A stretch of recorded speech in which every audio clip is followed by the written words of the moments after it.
If you've ever hiked to the top of Half Dome in Yosemite National Park, if you've ever grabbed those cable handrails and pulled yourself up that final 400 feet of pure granite while the valley floor dropped away beneath you, leave a comment and tell me if you heard it.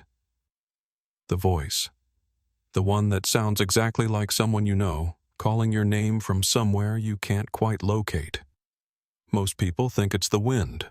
Most people convince themselves it's other hikers, echoes bouncing off the rock walls. Most people are wrong. Hit that subscribe button and turn on notifications, because what I'm about to tell you has been my family's secret for over 100 years. And after what happened last spring, I need someone else to know the truth. My name is Marco Delgado. I'm 29 years old, and I've been a park ranger at Yosemite National Park for 6 years. But my connection to this place goes back much further than that.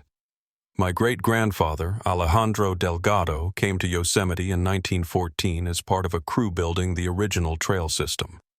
He fell in love with the valley, married a local woman, and never left.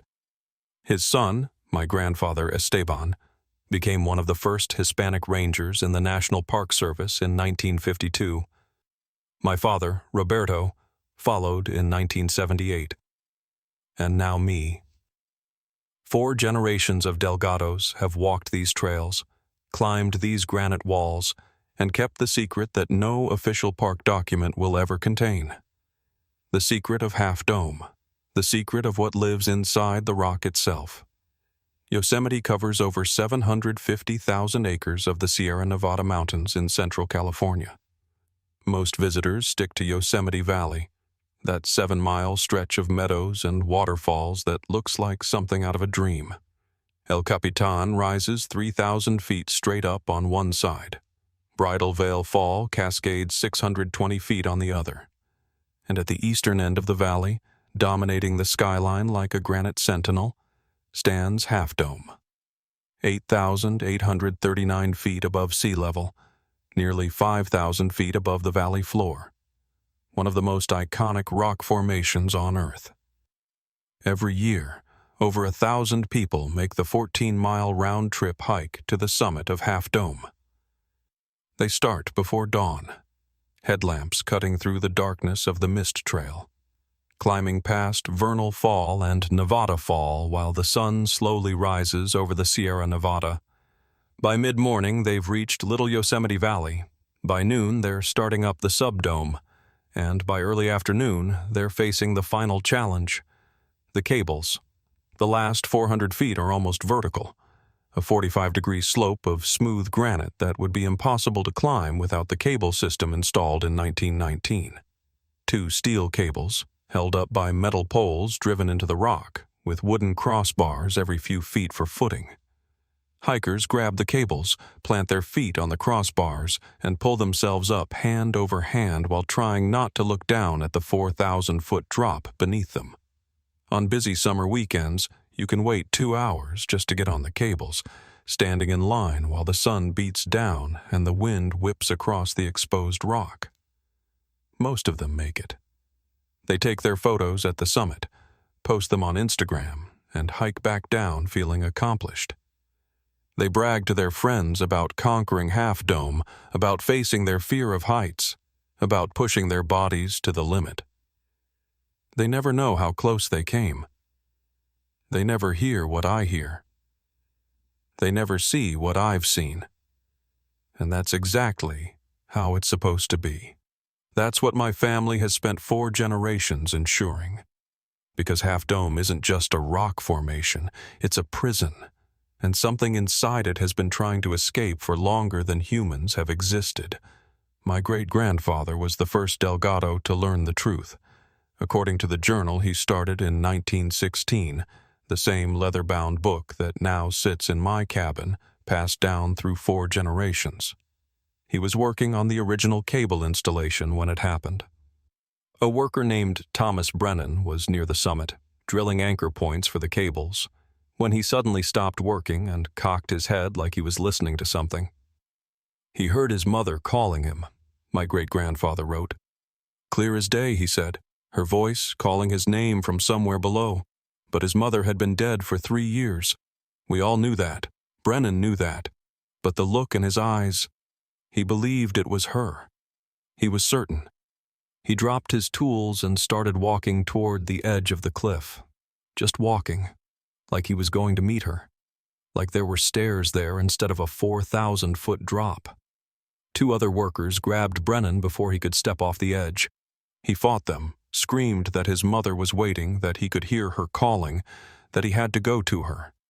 It took 3 men to hold him down, and by the time he calmed down, he couldn't remember any of it. The voice, the compulsion to walk off the cliff, nothing. He thought they were playing a joke on him.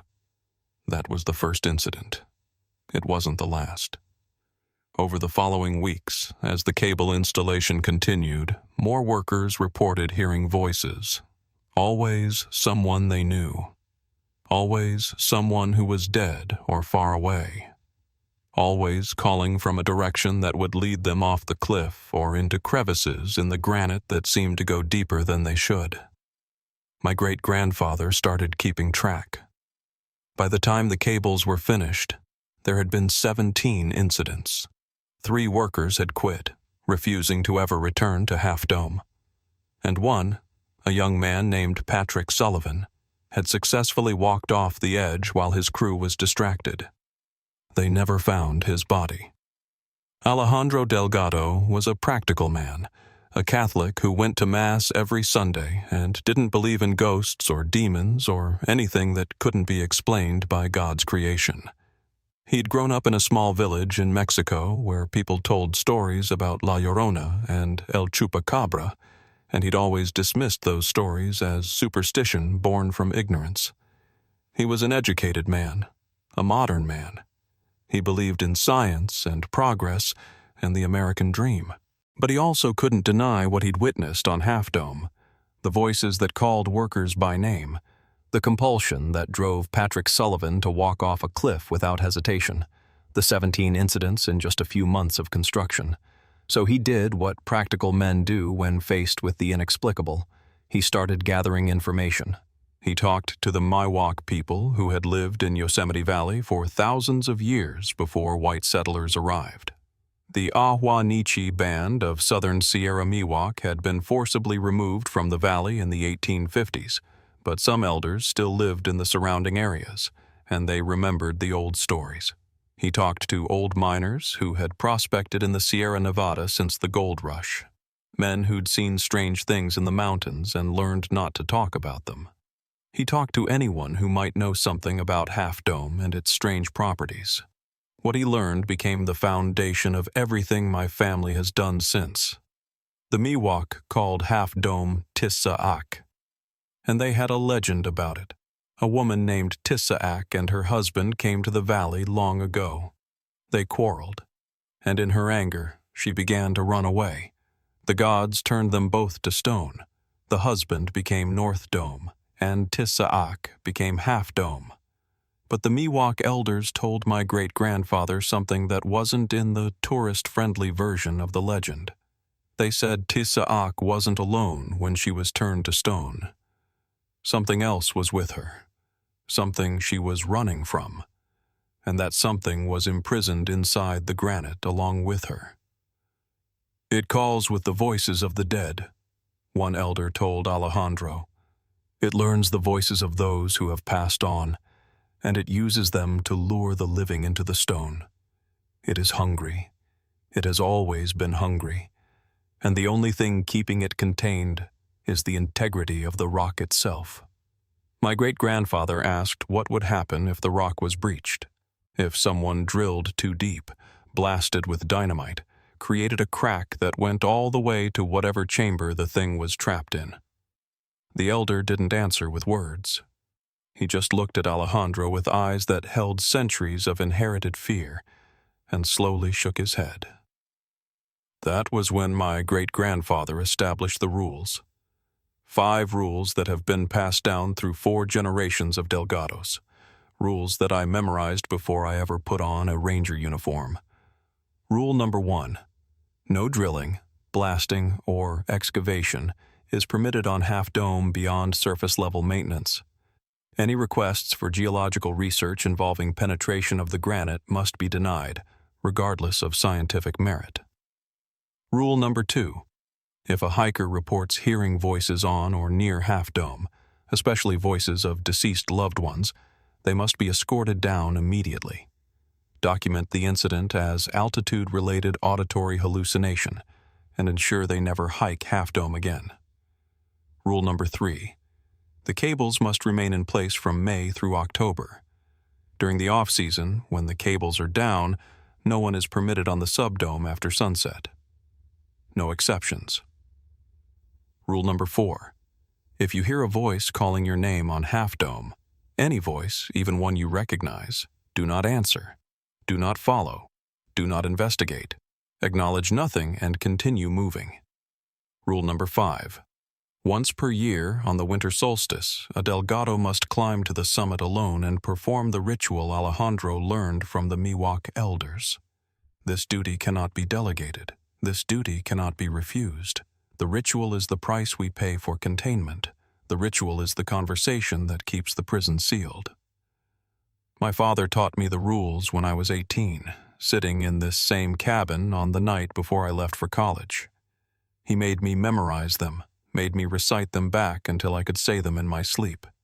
At the time, I half believed they were some kind of elaborate family tradition, like the secret handshakes fraternities use.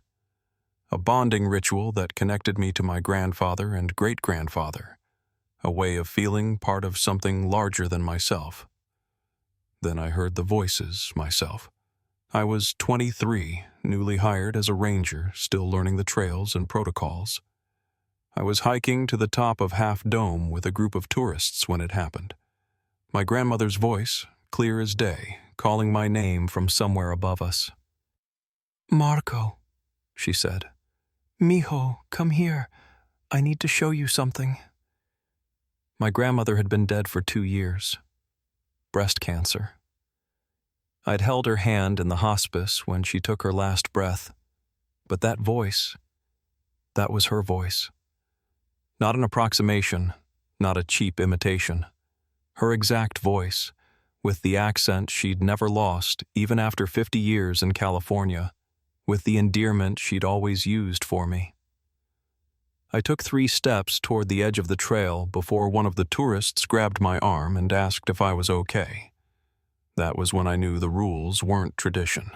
They were survival. For over 100 years, these rules have kept the thing inside Half Dome contained. For over 100 years, my family has borne the burden of knowing what tourists and fellow rangers and even park superintendents don't know.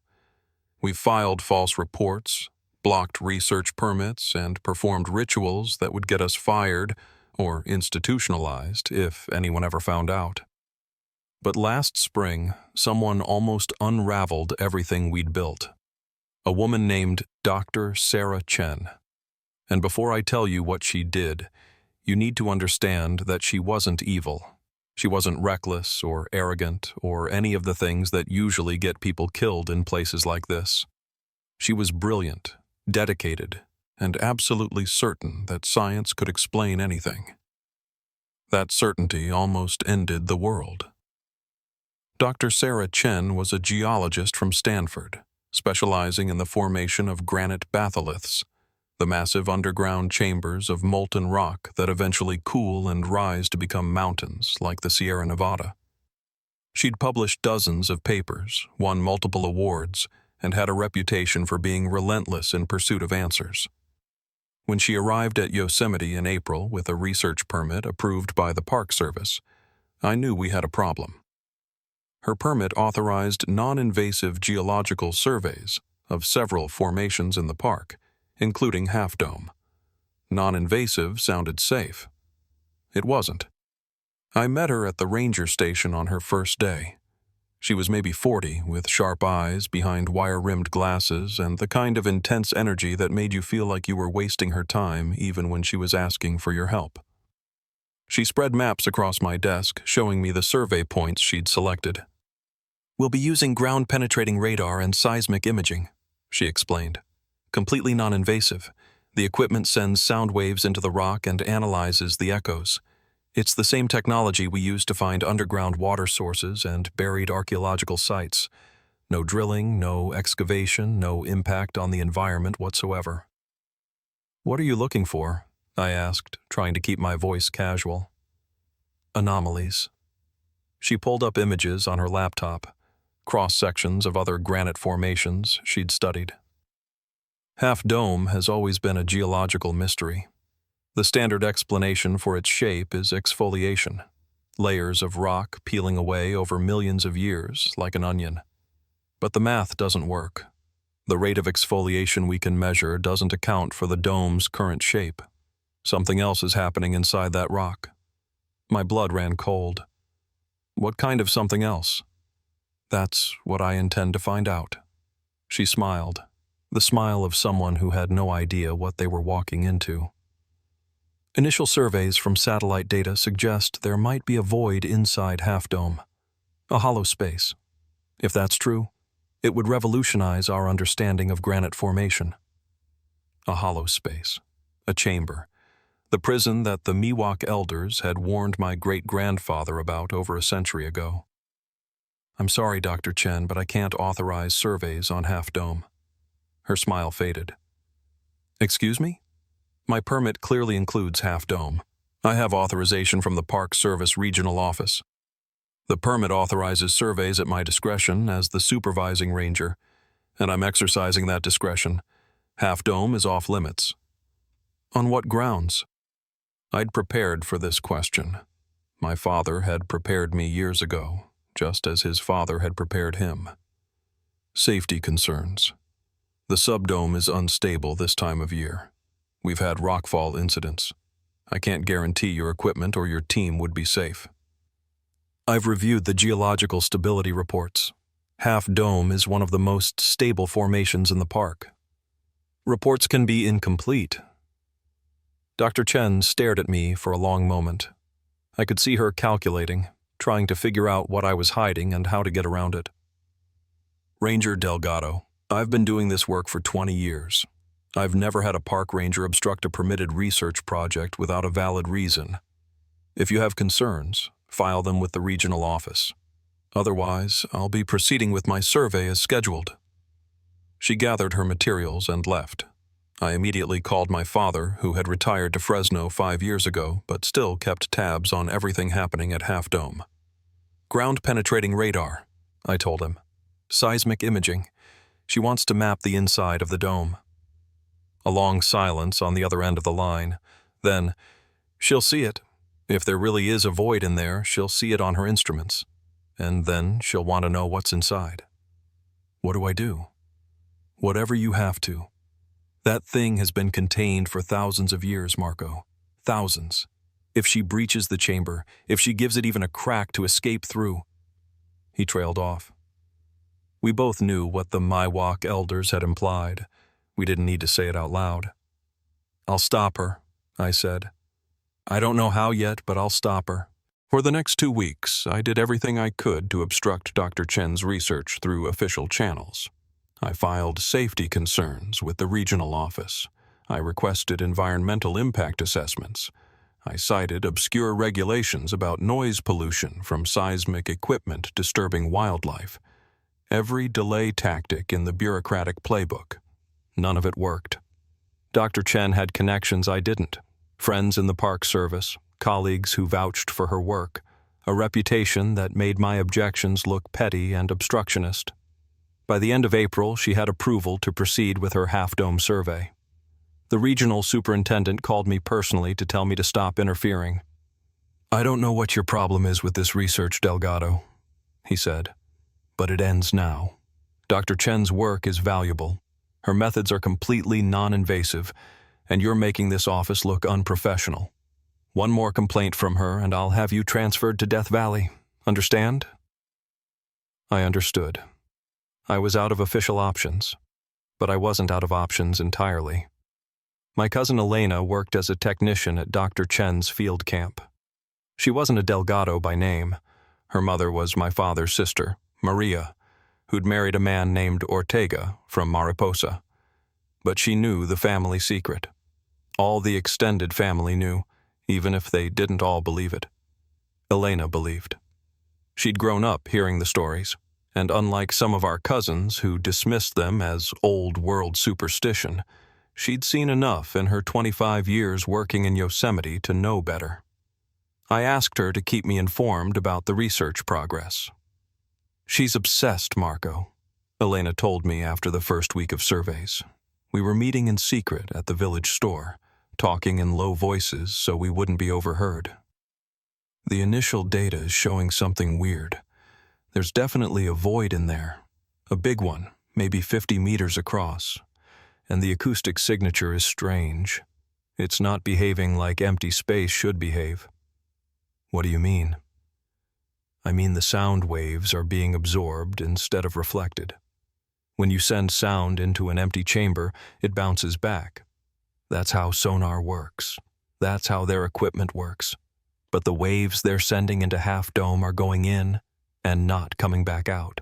Like there's something in there dampening them. Something that isn't rock and isn't air." Elena's voice dropped even lower. "And Marco, some of the team has been hearing things." My stomach tightened. "What kind of things?" "Voices, when we're setting up equipment near the summit. They think it's echoes from hikers on other trails, but I know the difference. These voices call people by name, people who shouldn't know their names. Yesterday, one of the graduate students swore he heard his little brother calling him, but his little brother is in San Diego. He almost walked right off the edge of the subdome before I grabbed him." The thing inside was waking up. The surveys were disturbing it, agitating it, making it more active than it had been in decades. And soon, Dr. Chen would want to do more than just look. She'd want to open the chamber and see what was inside. I had to find a way to stop her before that happened. The breaking point came on May 15th. I was in my cabin reviewing trail maintenance reports when Elena burst through the door, her face pale with terror. "She wants to drill," Elena gasped. "Chen found something on the radar. A thin section of rock on the north face, maybe 3 meters thick. She says if they drill through it, they can insert a camera into the void and see what's inside. She's already called for equipment." "When?" 3 days. The drilling team arrives Thursday. 3 days to stop something that would unleash an ancient horror on the world. 3 days to convince a brilliant scientist that everything she knew about reality was wrong. 3 days to save Yosemite, and maybe everything beyond it. I went to Dr. Chen's camp that night. She was alone in her tent, reviewing data on her laptop, the glow of the screen casting harsh shadows across her face. Maps and printouts were spread across a folding table, covered with annotations in red pen. I could see seismic readouts, acoustic analyses, 3D models of the void she'd discovered. She'd been working on this obsessively, and I understood why. To a scientist like her, this was the discovery of a lifetime. Proof that the textbooks were wrong about granite formation, a mystery waiting to be solved. She didn't look surprised when I pushed through the tent flap without announcing myself. She'd probably been expecting me. "Ranger Delgado?" She didn't look up from her laptop. "Come to obstruct my research some more?" "I came to tell you the truth, about Half Dome, about what's inside it, about why you can't drill into that chamber." I pulled up a camp chair and sat across from her. "I know you think I'm crazy. I know you think I'm some uneducated park ranger who believes in ghost stories, but I need you to listen. Really listen. And then you can decide for yourself." She finally looked up, curiosity flickering in her eyes despite her skepticism. "I'm listening." So I told her everything. My great-grandfather and the cable installation, the worker who walked off the cliff, the Miwok legends, the rules my family had followed for over a century, the ritual we performed every winter solstice. All of it.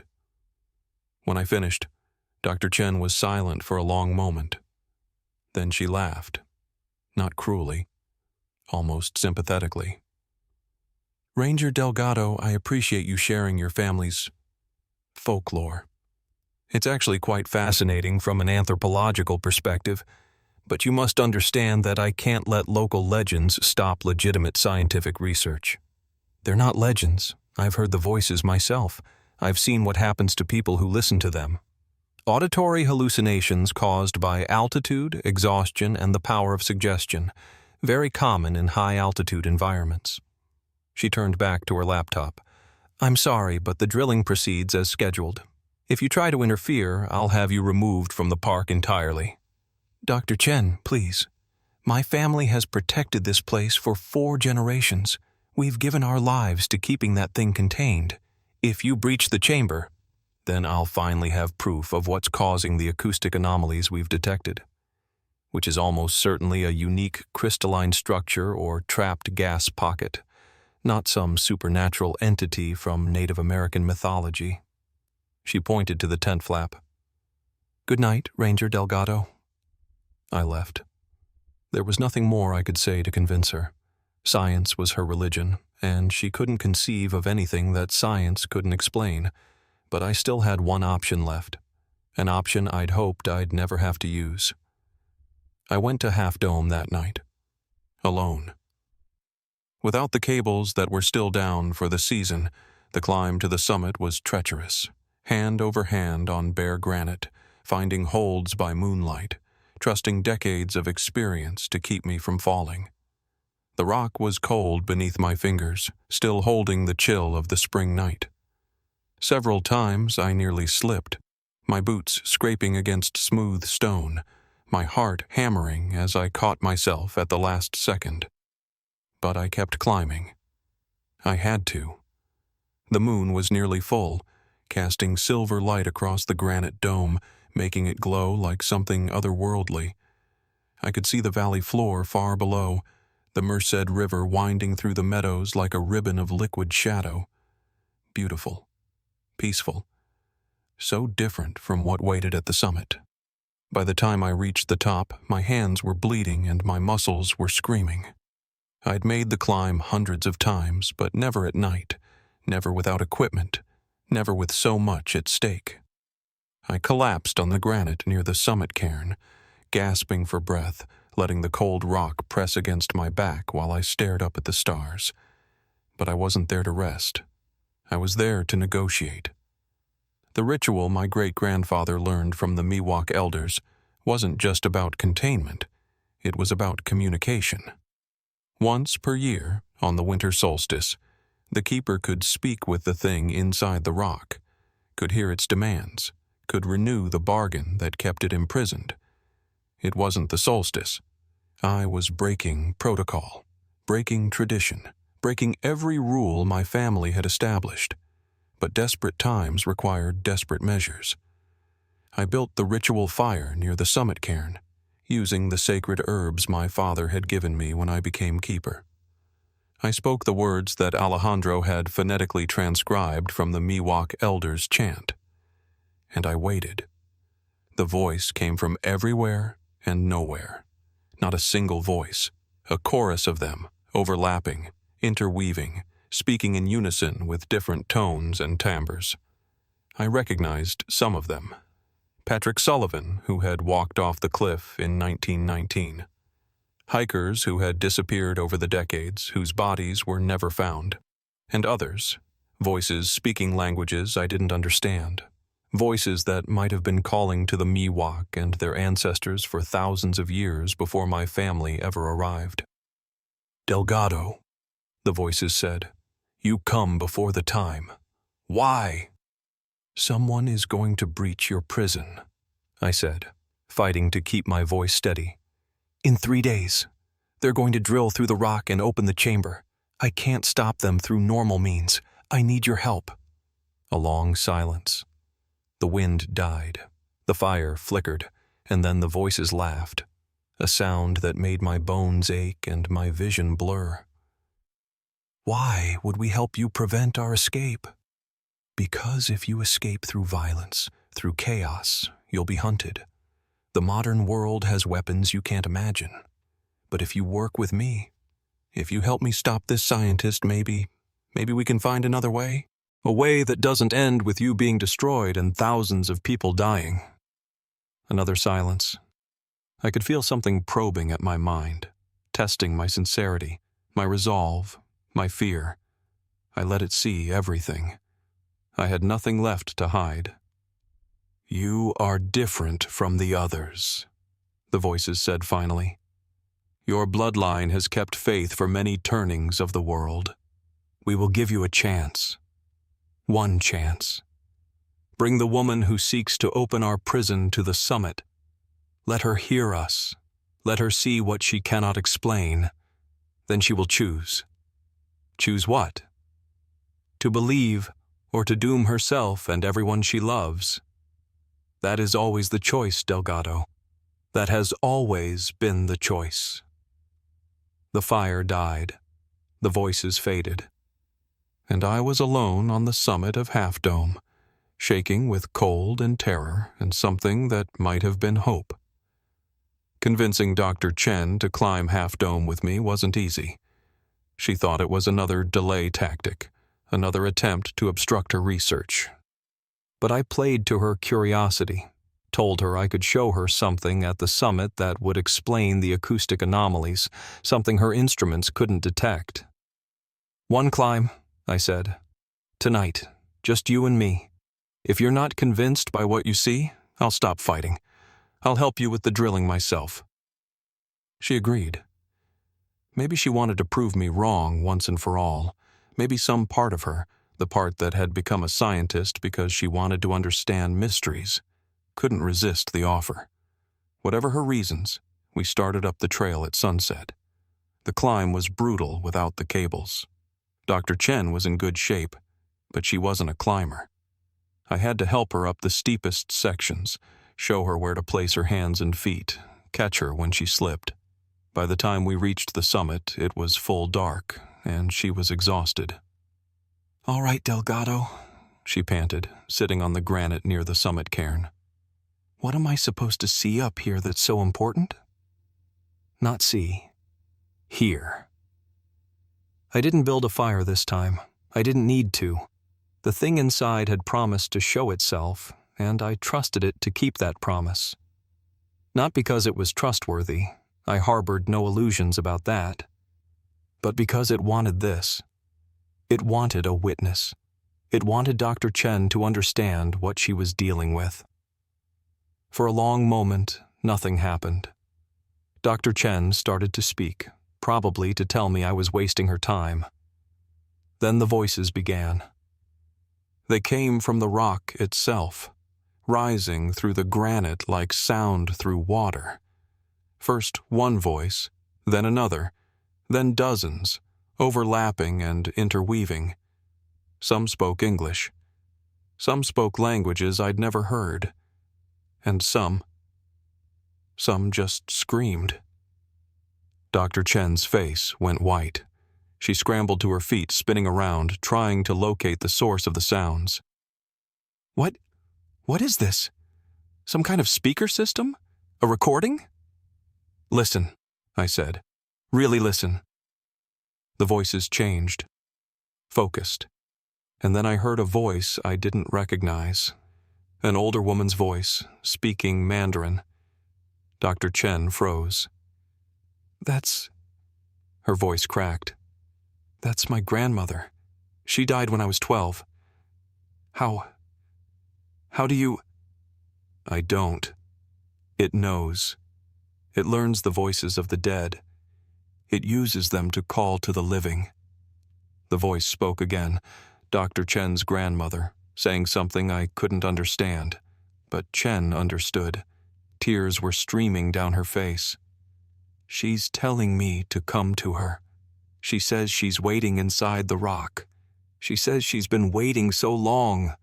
Dr. Chen took a step toward the edge of the summit, then another. I grabbed her arm, yanked her back. "That's what it does. That's how it feeds. It calls people to their deaths with the voices of people they love." She struggled against me, still hearing her grandmother's voice, still being pulled toward the edge. But I held on. I didn't let go. And slowly, gradually, The voices faded. The thing inside had made its point. Now it was time for Dr. Chen to choose. She collapsed against me, sobbing. I held her there on the summit of Half Dome in the darkness, while the stars wheeled overhead and the thing inside the rock waited for her decision. "That wasn't my grandmother," she whispered finally. "My grandmother would never. She would never try to hurt me." "No, it's something else, something old and hungry and trapped, and if you drill into that chamber, you'll set it free." "What is it?" "I don't know. My family has been keeping it contained for 4 generations, and we still don't know what it really is. The Miwok called it a spirit. My great-grandfather thought it might be a demon. Maybe it's something science doesn't have a name for yet. But it's real. You heard it. You felt it trying to pull you off this mountain." Dr. Chen was silent for a long time.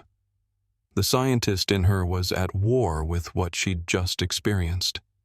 Everything she believed about the world, about reality, about the limits of the possible, all of it had just been shattered. "If I don't drill," she said slowly, "I'll never know what's inside. I'll never be able to explain it. Some things aren't meant to be explained. Some things are just meant to be contained." She looked at me, really looked at me, and I saw the moment she made her decision. The hunger for knowledge was still there, the curiosity that had driven her entire career, but now it was tempered by something else. Fear, wisdom, the understanding that some doors, once opened, can never be closed again. "I'll cancel the drilling," she said. "I'll tell the team we didn't find what we were looking for. I'll bury the data." "Thank you. But I need to know one thing." She met my eyes. "The ritual you mentioned, the one your family does on the winter solstice. What exactly are you bargaining for? What does it want?"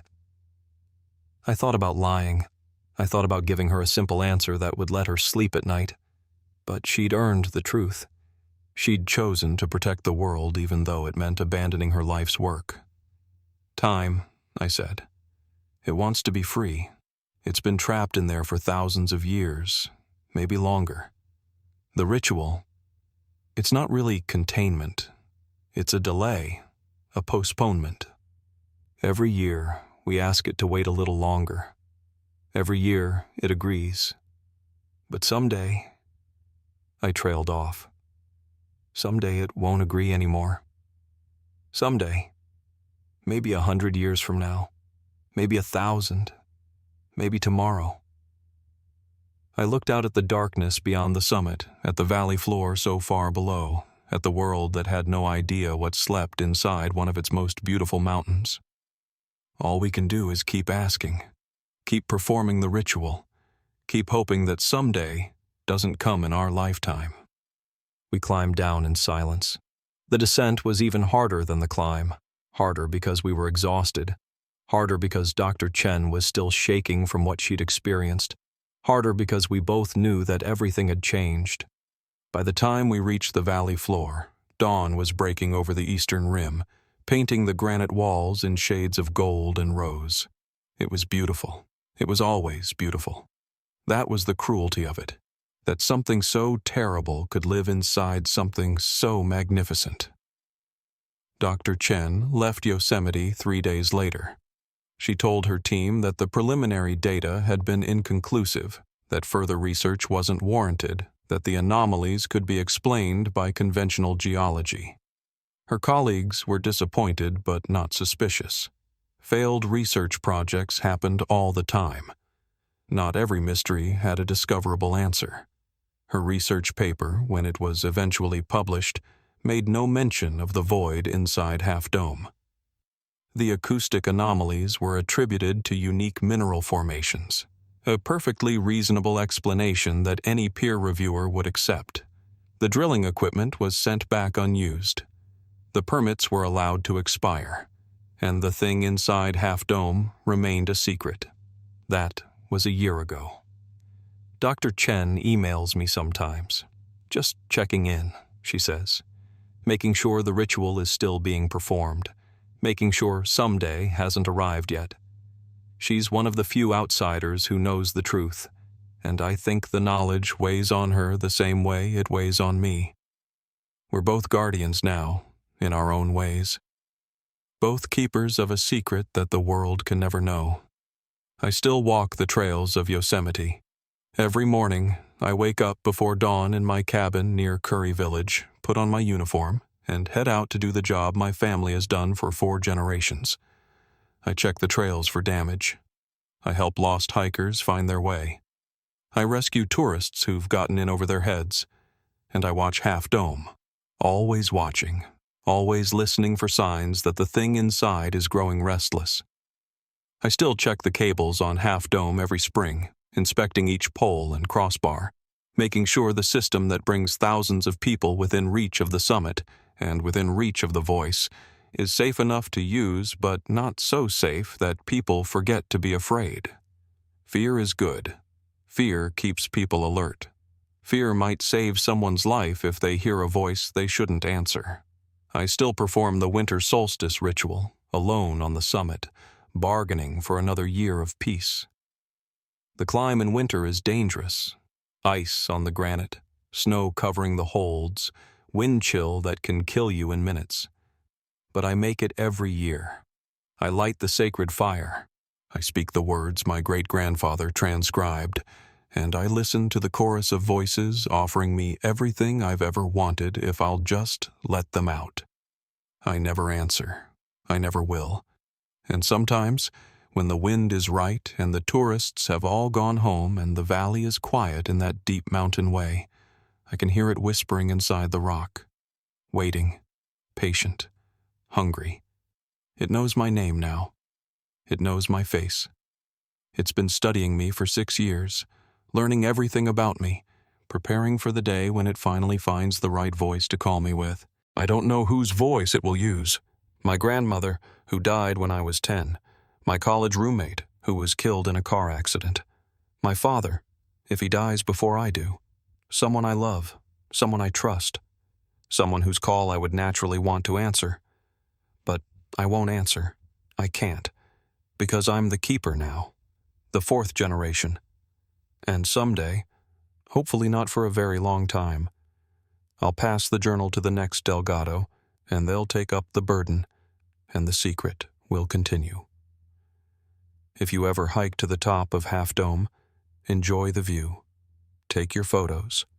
Post them on Instagram with hashtags about conquering your fears and living your best life. Marvel at the beauty of Yosemite Valley spread out beneath you like a dream. The meadows and waterfalls, the ancient granite walls, the Merced River winding through it all like a silver thread. It really is one of the most beautiful places on Earth. I've never gotten tired of looking at it, not in 6 years of working here, not in all the years before when I would visit my father and grandfather. But if you hear a voice calling your name, a voice you recognize, a voice you love, a voice that promises to lead you somewhere wonderful, don't answer. Don't turn around. Don't look for the source. Don't follow. It's not who you think it is. It's never who you think it is. It's something old and patient and hungry, and it's been perfecting its imitations for thousands of years. It knows exactly what voice will make you turn around. It knows exactly what words will make you walk toward the edge.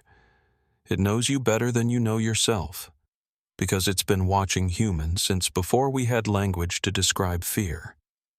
And whatever you do, don't look for the thin spot on the north face. Don't wonder what's on the other side. Don't let your curiosity lead you to places it can never return from. Curiosity killed far more than cats on this mountain. Curiosity has been killing people here since before my great-grandfather learned the truth. Some prisons are built to last forever, and the thing inside Half Dome has been waiting longer than forever already.